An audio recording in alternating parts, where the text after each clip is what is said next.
Hello. It's been a few months, but I'm back with a Mage Build update for the Hell Rising DLC, and it's big. There are some pretty substantial upgrades that we can make. To start, I'm going to show you my build going into the DLC on Shogun's Journey difficulty. Just in case people who haven't seen my previous Mage Build videos see this, you guys will know where I'm starting the DLC. Then I'll show you the new yokai and their soul cores in the DLC, their spells and summons, and I'll get into some of the new build stuff at the end with my current build that I've started the Enlightened Journey with, and that's what most significant changes are.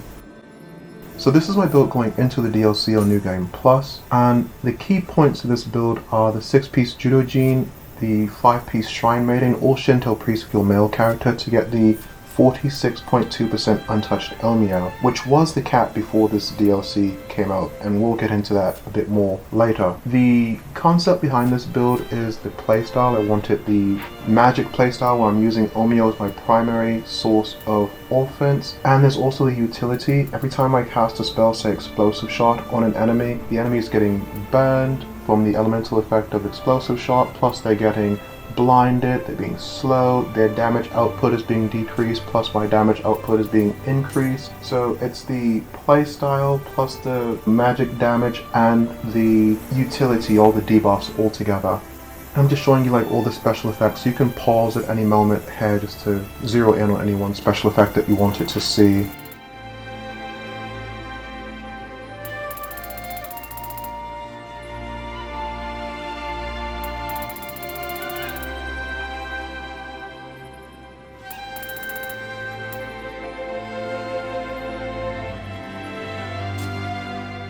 And I guess I'll show my skills as well. I know everyone asks to see a different thing when I show my build, so I'm just trying to include everything that I can think of that's related to this build.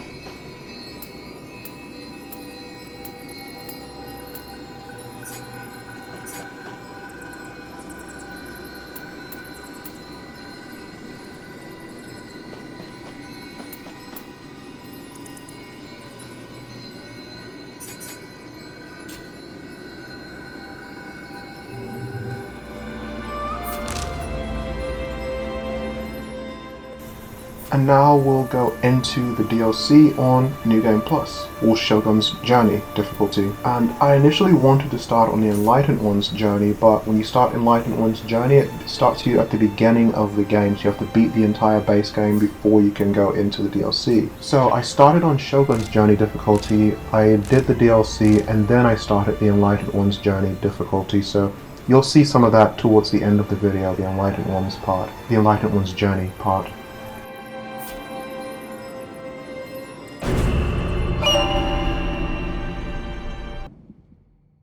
With starting the DLC, one of the first things that I noticed was Awakening. The skill Awakening was fixed. I guess it's a mystic art. We used to have to hold a directional input on the left thumbstick in order to chain cast our spells really quickly. Well, they fixed that with the Awakening, so we don't have to hold a directional input anymore in order to chain cast our spells. So that's really good, and I think they sped it up a little bit as well, or maybe it could just be, or maybe it's just that I haven't played in a few months, so it just seems faster to me, but I think they might have sped it up a little bit as well.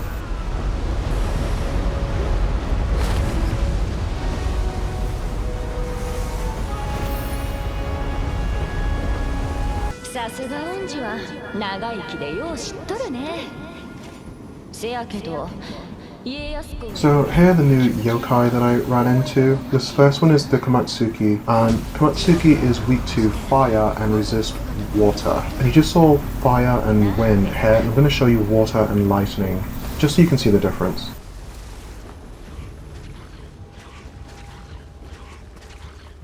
So here's lightning and here's water. So now you guys know my secret. You know how I find out what these yokai are weak to and resistant to. I just hit them with everything and see what does the most damage and the least damage. But these Komatsuki are so weak to fire that if you catch them off guard, like before they have a chance to target you or notice you, you can one-shot them with an explosive shot.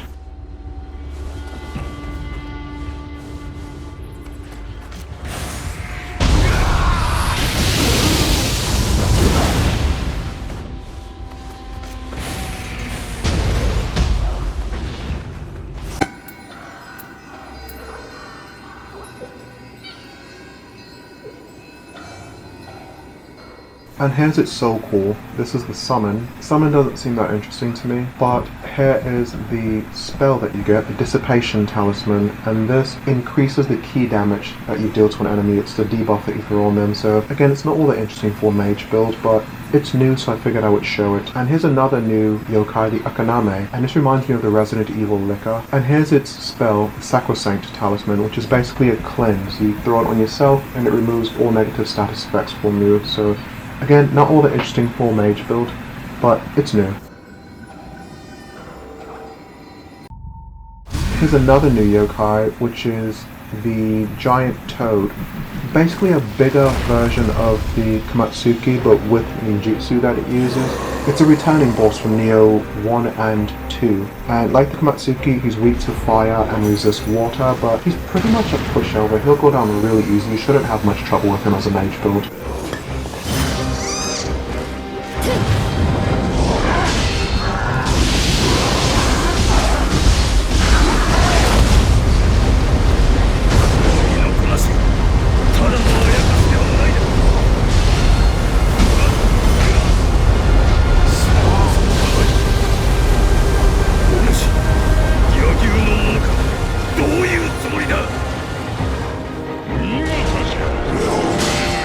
His death animation is kind of funny. I thought he was going to attack again here. I thought it was like a phase 2 that was about to happen, but here is his soul core. So this is his summon first, and I think his summon is a paralyzing cloud that he throws out. And here's his spell, the Key Carving Talisman, which is again just more key damage to an enemy. So not all that useful for Mage, but it's new.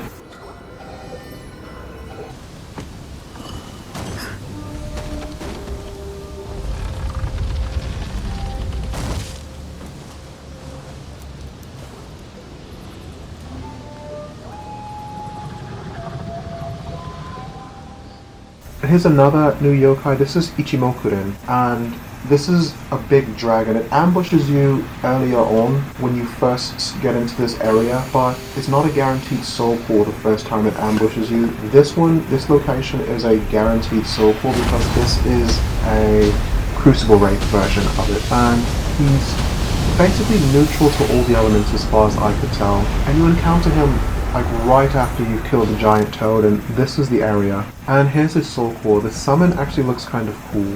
So for his summon, he turns into a giant lightning cloud, and then he strikes as a bolt of lightning on your enemy. I'm not sure exactly how much damage it does yet. I haven't had a chance to try it out, but I'm going to. It looks like a cool summon.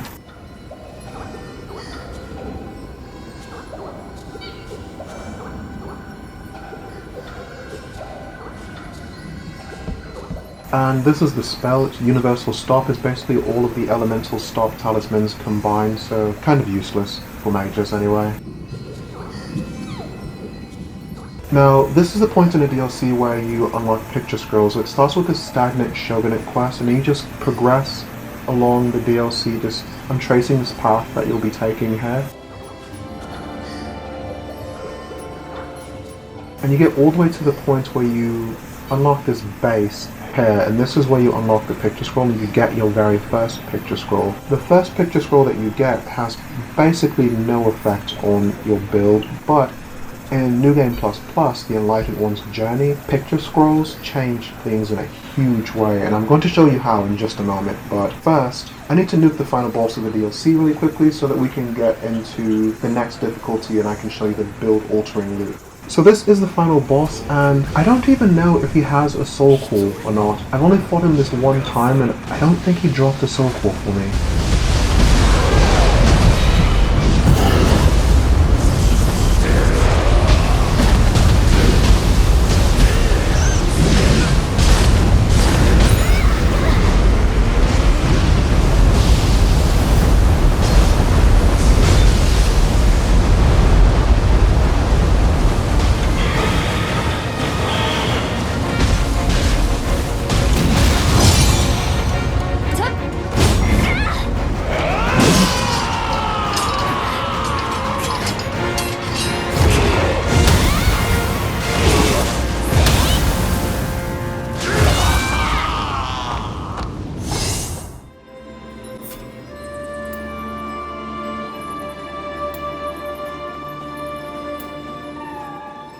Okay, so now we are officially enlightened, and the first thing I would recommend doing when you start the Enlightened One's journey is to do some co-op picture scrolls to get good Enlightened One's journey level picture scrolls early on. Co-op is pretty fun. Doing the picture scrolls, they're fast, and if you help the host defeat their picture scroll, you'll always get it as an equipable, basically accessory for yourself. And the big thing about the picture scrolls being equipable is, for one, you can put a grace on them. So it's another slot, equipment slot, that you can put graces on. And there are all new graces in this game, one of which is the grace of Tsukuyomi, which is a returning grace from all the Nioh games, and that's a key part of our build in New Game Plus Plus as well. But another benefit of these picture scrolls as basically new accessory slots is that they have these crazy bonuses on them that I'm going to show you some of. There's ultimate versions of every stat, and they basically unlock these crazy bonuses if you reach like this minimal threshold of certain stats. I'll just show you in a second.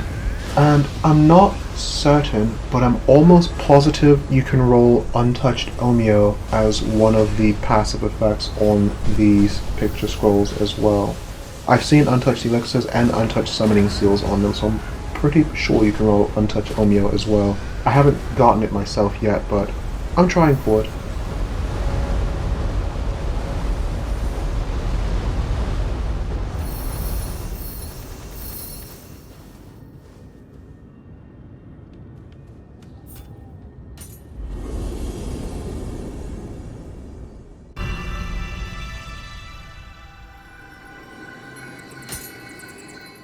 Every time you beat one of these picture scrolls, you get a chance to re-roll one of the passives on it. So you see here I've got Dual Mastery Samurai, Ultimate Magic, and Quick Attack damage. Well, Ultimate Magic is the good one that I'm going to keep, and I'm going to re-roll, I guess, Quick Attack damage. And the next time I do this scroll, I'll be able to re-roll another stat again. Now, this Ultimate Magic. So what Ultimate Magic does is it increases your damage overall based on your magic stat, but you have to have at least 150 magic. And I didn't even realize they increased the cap on the individual stats so you can level up. I still have a magic at 99 all this time, so I just realized, I guess with this DLC, they raised the cap on these stats to 150 each. So I'm leveling mine up to 150, and I'm going to equip that picture scroll now to activate Ultimate Magic as well.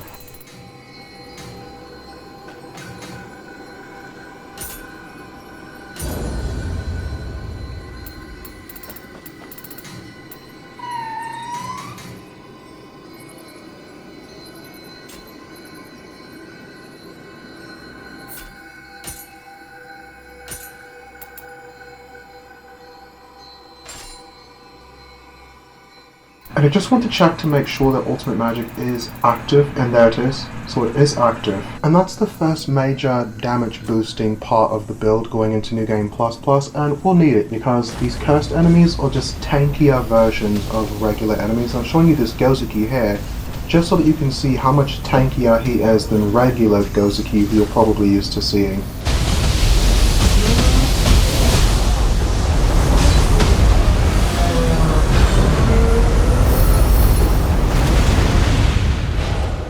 But these picture scrolls, when you start getting the divine rarity ones, they come with a grace on them. Like this one that I'm showing right now, this one has Grace of Tsukuyomi, which is a key part of the build. Now these divine ones can be a little bit tougher until you get like the New Game Plus Plus build functioning, because it's got a bunch of cursed enemies in it, so they're all just kind of damage sponges until you have higher untouched onmyo. But they're still very much doable, which is why I'm showing it to you.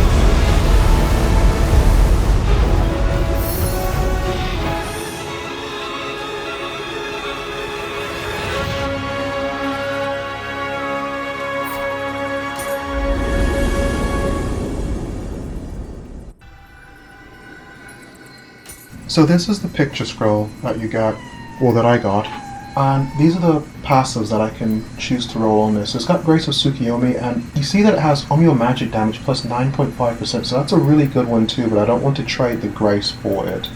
But just seeing it there is good because you know that you can roll it on this eventually. Hopefully I can just get it on another slot.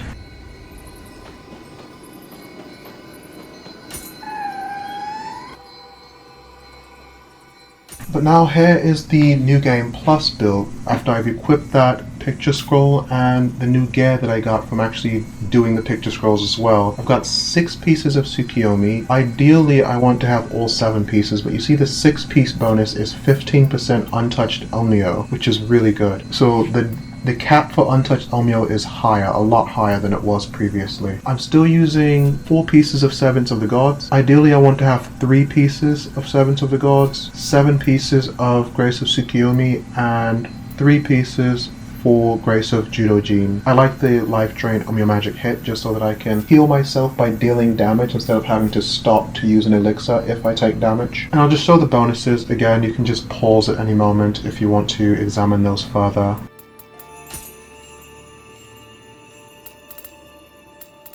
That's all I've got for this video. This is the build that I'm starting New Game Plus with. This is just a starting point, like the groundwork. Next time I'll get into more optimizing the build and reaching the new cap for untouched onmyo. I'm not even sure what it is yet, but there's going to be a new higher cap for untouched onmyo that we'll reach, and that'll be next time. We'll get into optimizing the build. So that's all I've got for this one. Thanks for watching, and see you next time.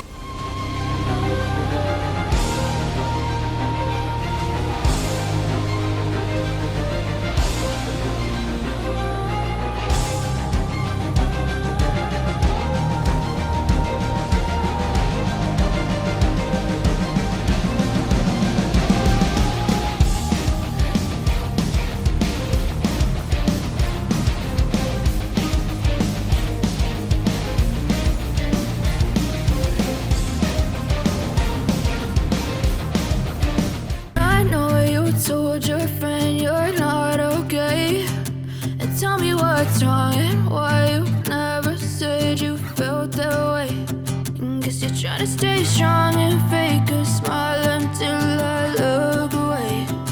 But I've known you too long, it hurts to watch your blue eyes fade to gray as you fade away, as you fade away.